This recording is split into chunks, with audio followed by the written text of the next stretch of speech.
Hello, and a very pleasant good day to you wherever you may be. Today, special Cooperstown Bound episode, and we finish up. Our all-time team series. Yes, hello, Gabriel. Hi. Hi. Yeah, we have the NL West today to finish up our all-time MLB team series. Yes. So we are gonna jump right in because usually these videos are pretty long. Yeah. Right? Okay. So we've got who? The Diamondbacks. Diamondbacks, Rockies, Dodgers, Padres, Giants. So, there are really two main good teams, and that's the Dodgers and the Giants. Yeah. And then As you could probably guess. And then the Diamondbacks, the Rockies, and the Padres were a lot the Dodgers and the Giants have been around for longer, so they have much more really good players in their history. So, I am going to start it off with the Arizona Diamondbacks. And for catcher, this was a very, very weak position. I ended up going with a guy named Miguel Montero, who probably 98% of you guys have never heard of. He was their catcher from 2006 to 2014 and was a two-time All-Star with them. So he was okay. Don't really know a lot about him, but he was their best option. First base, this is a little better. This was Paul Goldschmidt. This was prime Paul Goldschmidt in the beginning of his career. He played for the Diamondbacks from 2011 to 2018 and was a four-time Silver Slugger with them. He's probably going to win MVP for the Cardinals this year, but that doesn't really matter. But Paul Goldschmidt... The Cardinals are out of the playoffs, unfortunately. Yeah. Unfortunately. Are you a Cardinals fan? I like the Cardinals. Oh. They've got a great tradition. Okay. So, yeah, Paul Goldschmidt, great fielder, great hitter, all-around great player. So, for second base, another current player, this is Ketel Marte. Ketel Marte has played for the Diamondbacks from 2017, and he's obviously still playing with them. And his best season was definitely in 2019, where he gathered a 981 OPS and was the second base starter for the NL in the All-Star game, I'm pretty sure. Yeah, and we kind of feel like after 2019, a lot of people were starting to put him in their top 10 MLB players. I don't think he would be right now, but definitely a lot of excitement about him after that 2019 season. Yes. Now for third base, another good player, not a great player, but a good player. This is Matt Williams, who is also on another team in this list, no spoilers. But he was their third baseman from 1998 to 2003, and he gathered 142 RBIs in 1999. Yeah. I mean, steroid era or not, that's a lot. Yeah.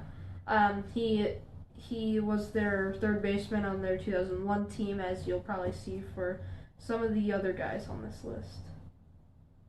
For the D-backs, I mean. Okay. Yeah. Now for shortstop, a very weak position, not a lot of options. Two main guys were Nick Ahmed, who's their current shortstop, and Stephen Drew, I ended up going with Stephen Drew just because he's a better hitter, but Nick Ahmed was definitely a better fielder. But Stephen Drew played for the Diamondbacks from 2006 to 2012 and posted an 836 OPS in 2008, so you can see that that's his highlight for the Diamondbacks, so probably not the best position. Still good, though. Yeah. Now for left field, much better for the left field. This is probably their second best hitter in the history of the franchise, probably to Paul Goldschmidt. And this is Luis Gonzalez, who of course was the hero of the 2001 World Series, hitting that little bloop hit into center field to win it in Game 7. And Luis Gonzalez played for the Diamondbacks from 1999 to 2006 and posted an 1117 OPS in 2001. Obviously the year that he had his famous hit, and he had like 57 home runs that year, which was kind of an outlier. He didn't really have any more than probably 30 for the rest of his career, but he had a great year that year and was a really good player for the Diamondbacks. Yep. Now for center field, a guy who's pretty underrated, not like the craziest player, but he was a very good fielder and could swing the bat a little bit. This is Steve Finley. Steve Finley played for the Diamondbacks from 1999 to 2004, and he won 3 Gold Gloves with the Diamondbacks. So he was a very good fielder, he had lots of speed, and he's very good in MLB The Show. There you go. Yeah. And that's all that matters. Yeah, obviously. Yeah. In right field, another really good hitter. He is often forgot about because he still plays now, but he's not good anymore. This is Justin Upton. and he played for the Diamondbacks from 2007 to 2012, and he won a Silver Slugger in 2011. Probably the best year of his career. Mm-hmm. Now for the starting pitching, this was very obvious. It's Randy Johnson, one of the best pitchers of all time. Had a crazy stretch with the D-backs. Played for them from 1999 to 2004, and then again in 2007 and 2008. And he won 4 straight Cy Youngs with the Diamondbacks. So, and of course he was the ace. Him and Curt Schilling, probably one of the best pitching staffs of all time on that 2001 team. And he averaged 300 strikeouts with the Diamondbacks per year, which was just crazy. I'm assuming you'd put Curt Schilling number 2 for them, probably. Brandon Webb might surprise you. He was probably a little better. No, he was really good. He won a Cy Young. And Curt Schilling was only with him for a few years. Yeah. Yeah. Now for the bullpen, this was not as good, but the first bullpen pitcher, the guy who was basically the main closer for the 2001 team, even though he was not very good in the 2001 World Series. Yeah. This is Byung-Hyun Kim, who played for the Diamondbacks from 1999 to 2003 and recorded 36 saves in 2002. But I'm pretty sure he did blow 2 leads in games 4 and 5. Yep, he did. And it basically he had a rough go of it in that almost series. Cost the D-backs the series. But ultimately they won, so yes. he was saved. He was vindicated. Now for the final bullpen arm.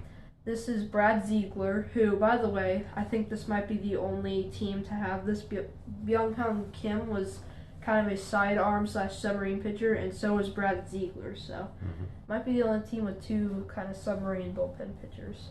And Brad Ziegler pitched for the Diamondbacks from 2011 to 2016, and then again in 2018, and he recorded 30 saves in 2015.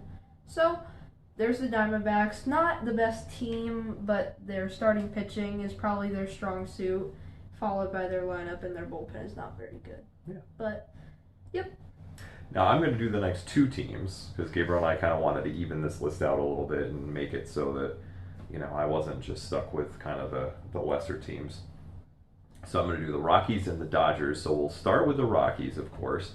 So catcher, definitely not a strong suit for them.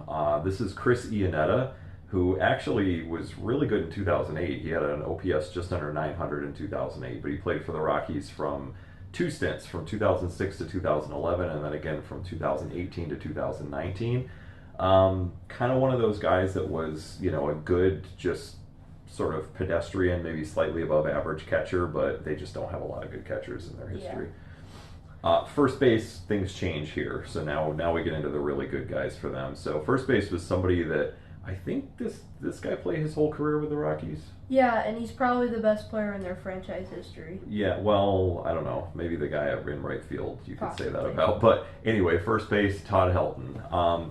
Now, a lot of people do feel that Todd Helton took steroids. Again, we're kind of not paying attention to that on our list. Because these teams would be very weak if we exclude, especially the Rangers, who I think 4 out of their 8 position players took steroids. So Todd was a 4-time Silver Slugger. He played for the Rockies from 97 all the way up to 2013, so a long 17-year career with them.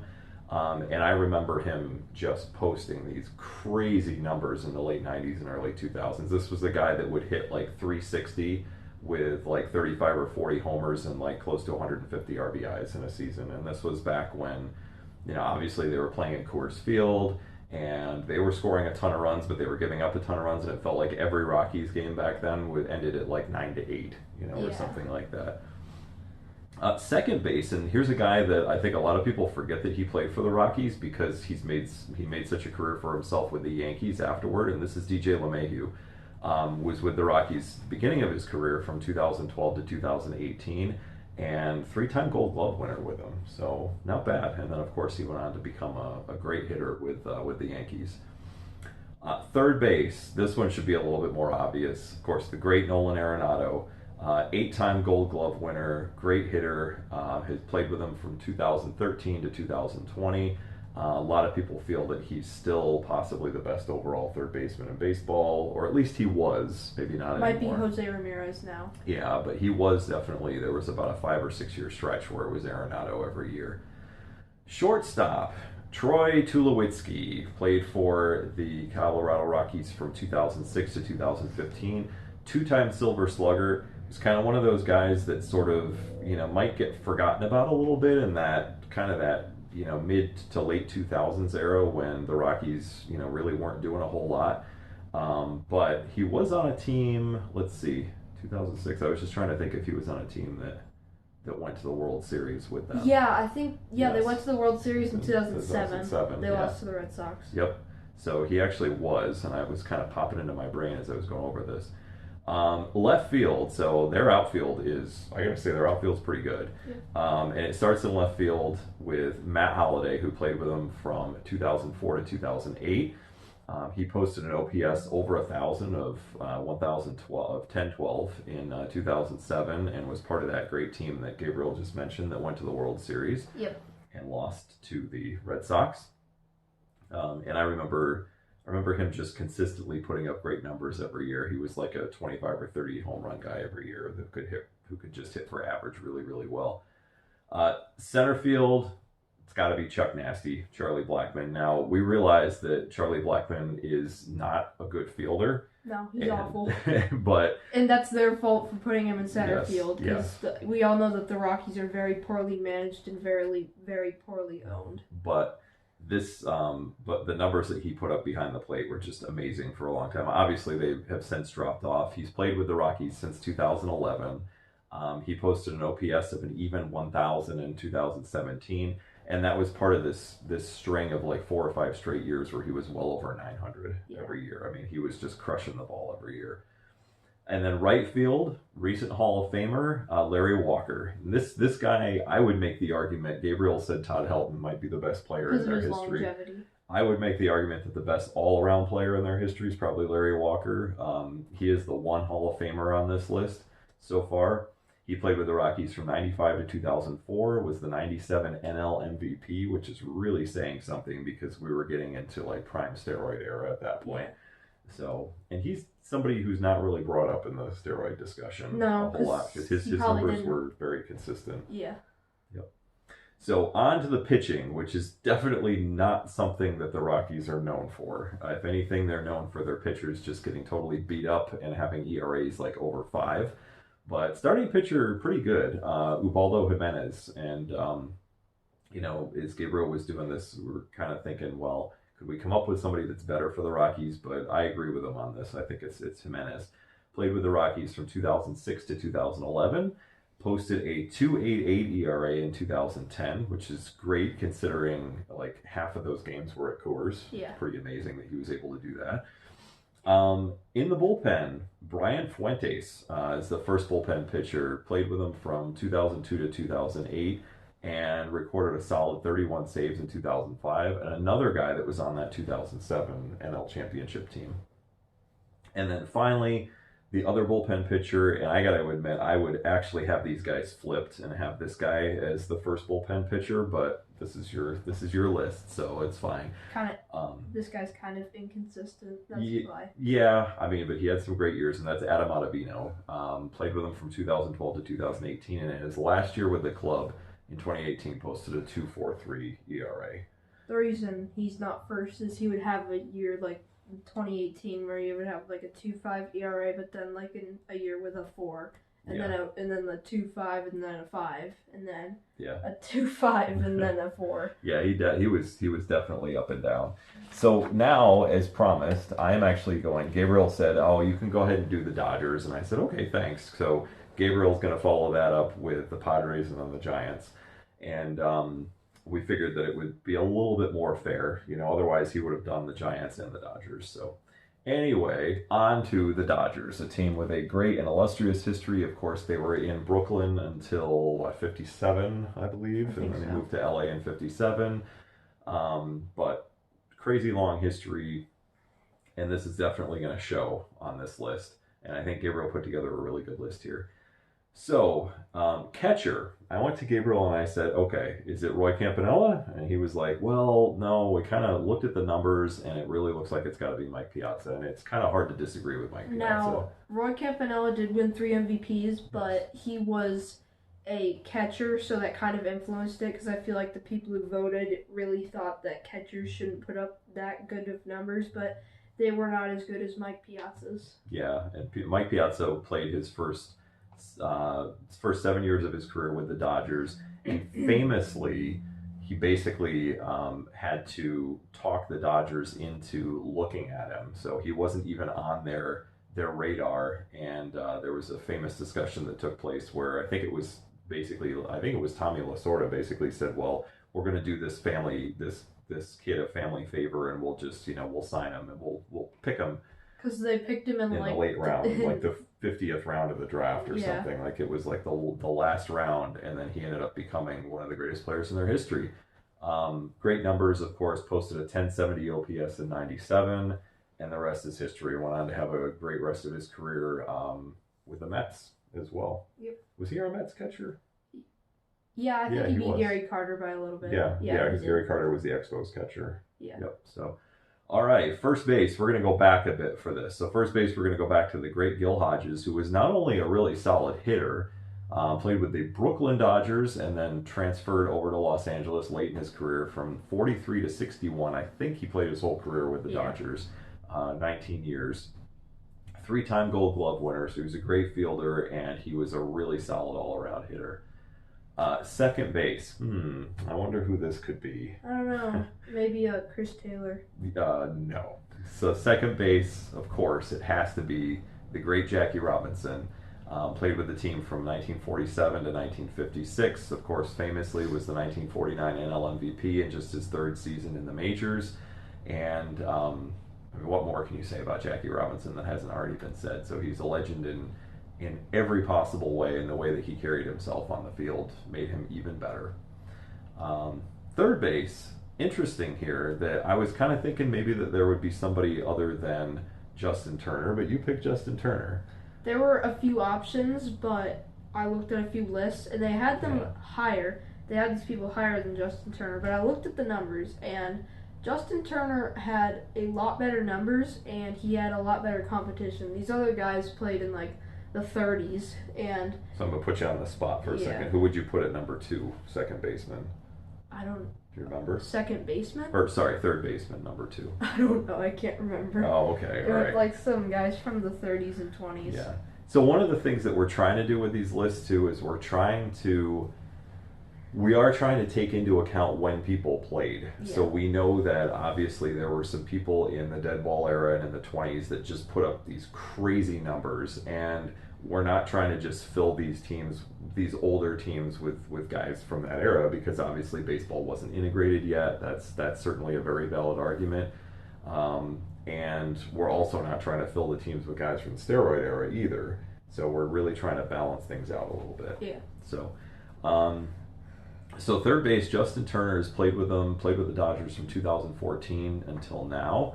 Of course, won the World Series with them in 2020 and posted a 945 OPS in 2017. And he's somebody who seems to put up, I mean, he's been up and down a bit, but he's reasonably consistent for them. Yeah. With injuries, he goes up and down with injuries. Yeah. Shortstop. This is a guy who played with Jackie Robinson, very famously kind of helped Jackie Robinson when he came in the league.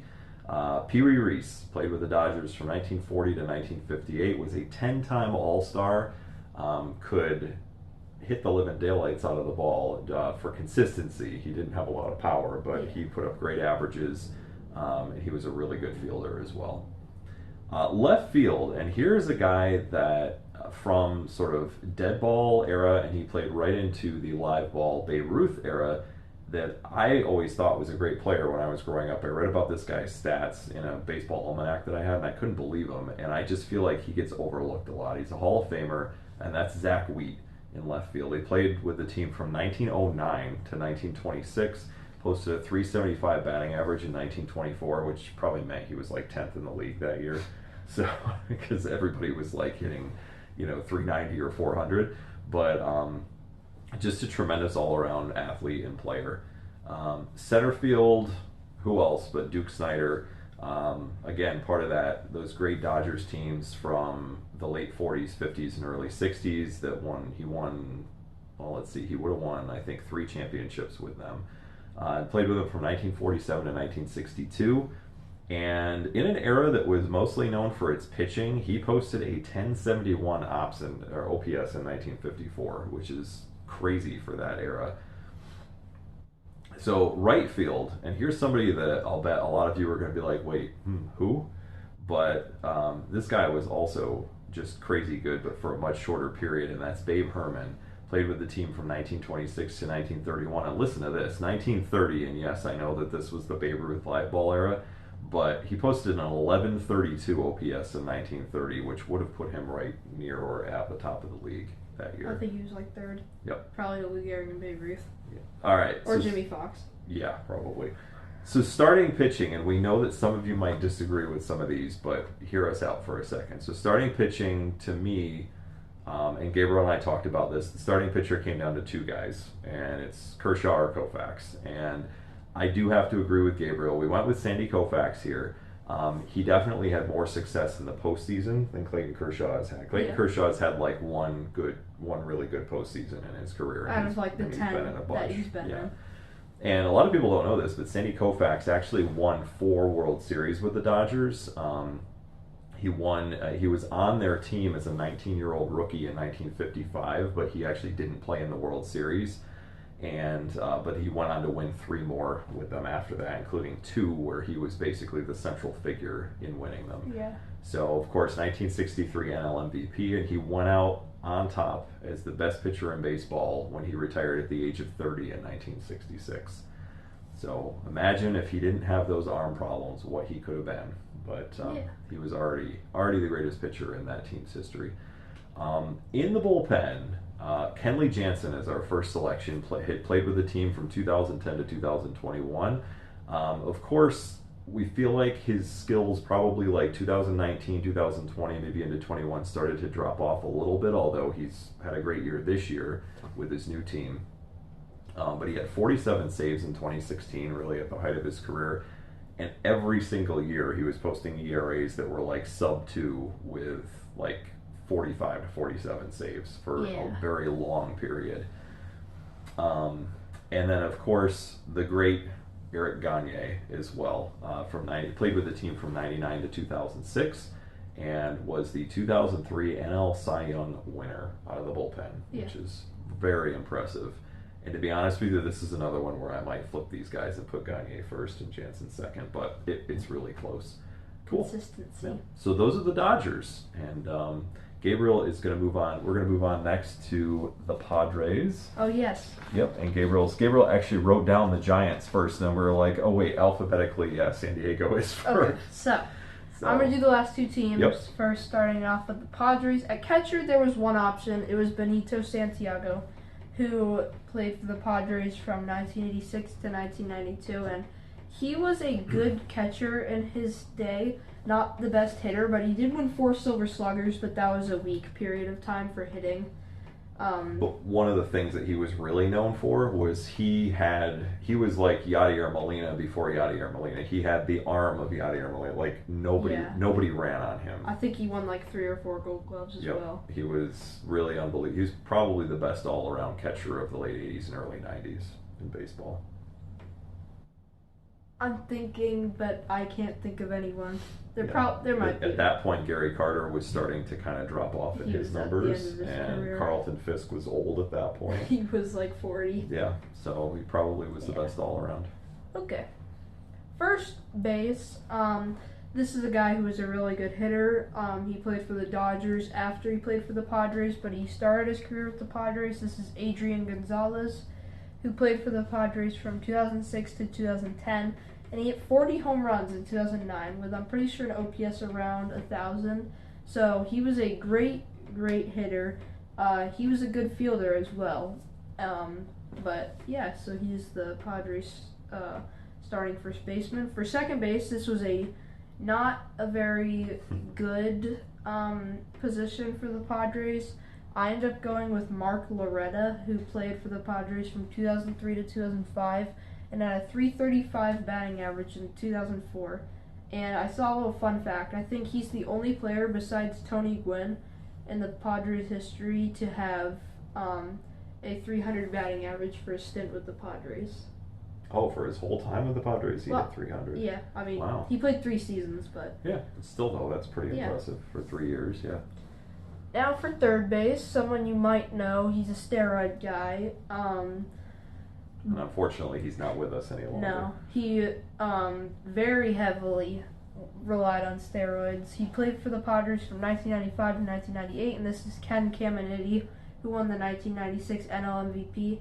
He is a lot like a lot of the other guys in the steroid era, where he had some good years, and then he had one year that was just insane, that stood out from the rest, and that was 1996, where he won MVP.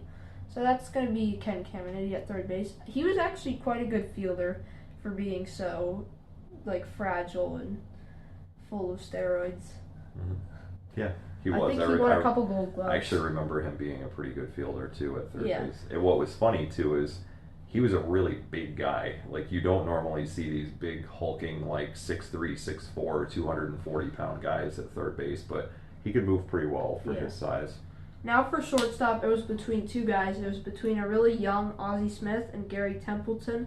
Ozzie Smith's hitting stats were just god-awful with the Padres, so I ended up going with Gary Templeton. Gary Templeton played for the Padres from 1982 to 1990 and won a Silver Slugger in 1984. I didn't go with Ozzie Smith. I mean, obviously, he's one of the greatest fielders of all time, but his hitting stats were just not good at all. Yeah. He had a 600 OPS in his few seasons. He kind of went on to do something similar with the Cardinals after that. He was a little bit better, but yeah. Now for left field, very weak position. The Padres all around are just kind of a weak team. I went with Gene Richards, who played for the Padres from 1977 to 1983, and I'm pretty sure he actually led the league in triples in 1981 with 12, so I guess a fun fact. It's impressive. Yeah. It's a lot for a season. Now for and that was a strike-shortened season, too. Yeah, so he might have hit 14 or 15. Yeah.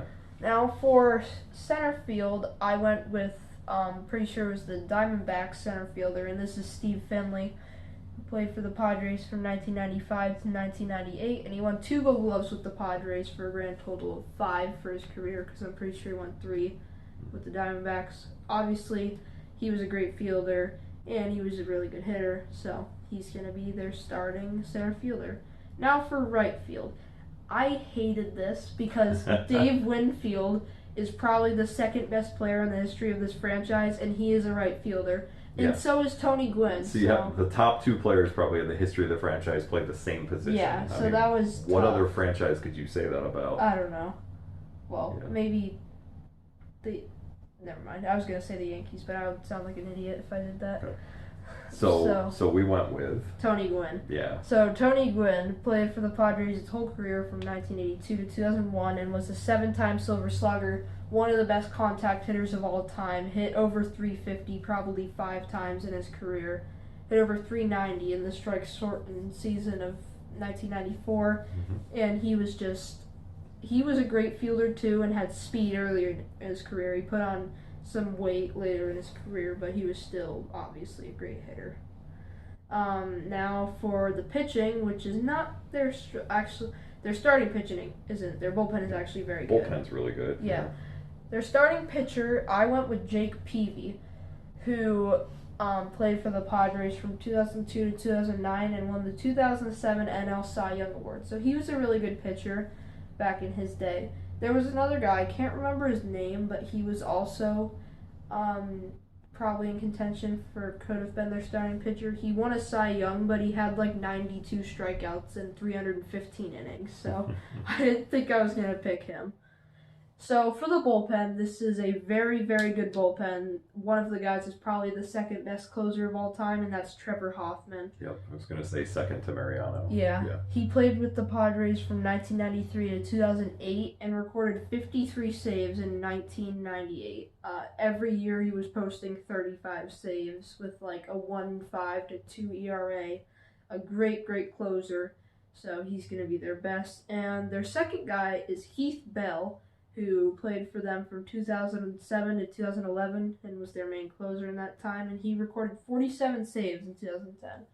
And two guys who didn't make it to the bullpen, but probably could have if we had more spots, would be Goose Gossage and Raleigh Fingers. Mm-hmm. So they had a great bullpen. Yep, yes they did. But I think Goose Gossage and Raleigh Fingers both had better years with other teams. Yes.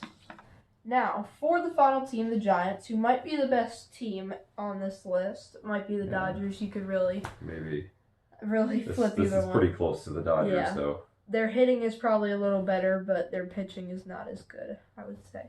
So, for the Giants, their starting catcher, very obvious, Buster Posey, of course, played for them from 2009 to 2021, won 3 World Series with them.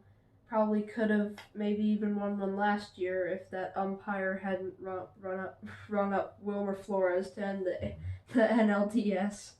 But he was the 2012 NL MVP. Great all-around catcher, great hitter, great fielder, Buster Posey. Starting catcher for the Giants. First base, another great player, one of the best in the history of the Giants. This is Willie McCovey, who played with Willie Mays. Willie McCovey, probably one of the most underrated players of all time just because he got overshadowed by Willie Mays, but he was a great power hitter. And he wasn't the best fielder, but he was a great hitter. He played for the Giants from 1959 to 1973, and also again from 1977 to 1980, and was the 1969 NL MVP. He would hit like 35 to 40 home runs every year, 100 RBIs, like a 950 OPS every year. So I picked him for first base.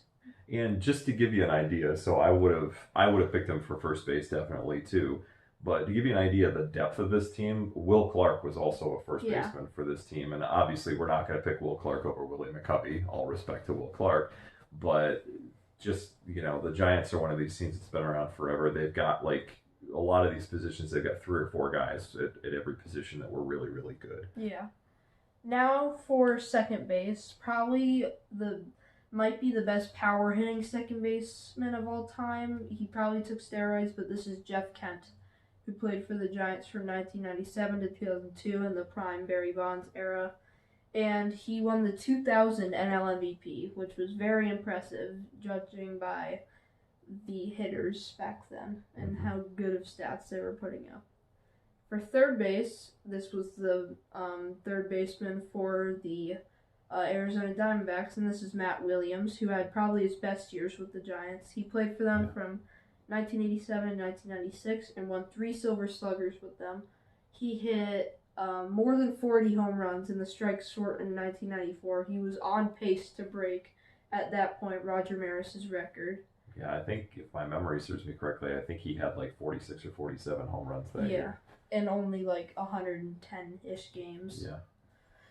Now, for shortstop, probably it is the weakest position for the Giants. This is Travis Jackson, who played for them from 1922 to 1936. Pretty sure he was a Hall of Famer. Don't know a lot about him, but he had a .327 batting average in 1926, so that was his highlight for the Giants. Now for left field, very, very obvious. This might be the best outfield in the whole series. It is. It's the best outfield in the whole series. If you're counting steroids, Barry Bonds is their left fielder, so they might have 2 top 10 players of all time in their outfield, and one that's probably the most underrated player of all time. So in left field, Barry Bonds, of course, played for them from 1993 to 2007, and won 5 NL MVPs with them. Obviously, he took steroids, probably the face of the steroid era, but of course, all-time home run leader, asterisk. Single-season home run leader, asterisk. All-time walks leader, asterisk. Well, actually, that's not really having to do with steroids. That's just pitchers being afraid of him. Yeah. But yeah. Well, which does have to do with steroids because they were afraid of him because he hit so many home runs. Okay. Yeah. But Barry Bonds, of course. Then in center field, the second best player of all time, in my opinion. Some people might even put him first. But this is Willie Mays, of course. Willie Mays played for the Giants from 1951 to 1972. Was a 2-time NL MVP, 5-tool player, over 600 career home runs. He won a few Gold Gloves, I'm pretty sure. Had over 300 career stolen bases. Just crazy. All-around great player. Now in right field, one of the most underrated players of all time, if not the most. This guy got overshadowed by some of the other players of his time, like Babe Ruth, Lou Gehrig, and Jimmy Fox. And this is Mel Ott, who played for the Giants from 1926 to 1947 and had 511 career home runs, which is top 25, I'm pretty sure. And he was a great, great hitter, among the best in his era. So he's their starting right fielder. Now for the starting pitcher, it was between really two guys, Juan Marichal and Christy Mathewson. And I understand Christy Mathewson was pitching in the dead ball era, but his numbers were just insane, so he's their starting pitcher. He pitched for the Giants his whole career from 1900 to 1916 and had a 1.14 ERA in 1909, which I'm pretty sure is second all time. Yeah. If you're counting it. Second or third. Yeah. Yep. So now for the bullpen. Not their strong suit, but they had some good names. Their first one, this was a no doubt. This was Rob Nen, who was their closer from 1998 to 2002 on the Barry Bonds teams. He recorded 45 saves in 2001. So he was a great, great closer. I'm pretty sure he made it to the all-time Marlins bullpen. So he's been on this series. And now for the second bullpen pitcher, I had a tough time picking another one because there were like three guys who could have made it. But I ended up going with Sergio Romo, who was their main closer for a few years from 2008 to 2016 and recorded 38 saves in 2013. Yep. So he was probably... won a few World Series with them, too. Yeah. Yep. Famously closed out one of them. I think it was 2012. Yeah, I think so. And Gabriel actually had a chance to meet Sergio Romo a few years ago when he played for the Rays. Yep. So got to get his picture taken with him, so pretty cool. Mm-hmm. Well, that wraps up our series. Finally, after a few months, we are all done with our MLB Greatest Teams of All Time series. Yep. So what do you think? Any final thoughts, Gabriel? No? No. At a loss for words. No. Okay. Well, and yes. Look for our next video, which will be the top 10 NBA teams of all time. Yes, we're going to continue on with our top 10. So we're going to do top 10 NBA teams of all time, and then eventually top 10 MLB teams of all time. Yeah. We might do that. We'll see. We might do that during the World Series. That would be kind of fun to do at that point. So we really hope that you guys have enjoyed this series, and we're on to more content next time. And thank you guys for all of your support. Please like and subscribe below, as always, and we hope everyone's doing well and is healthy out there.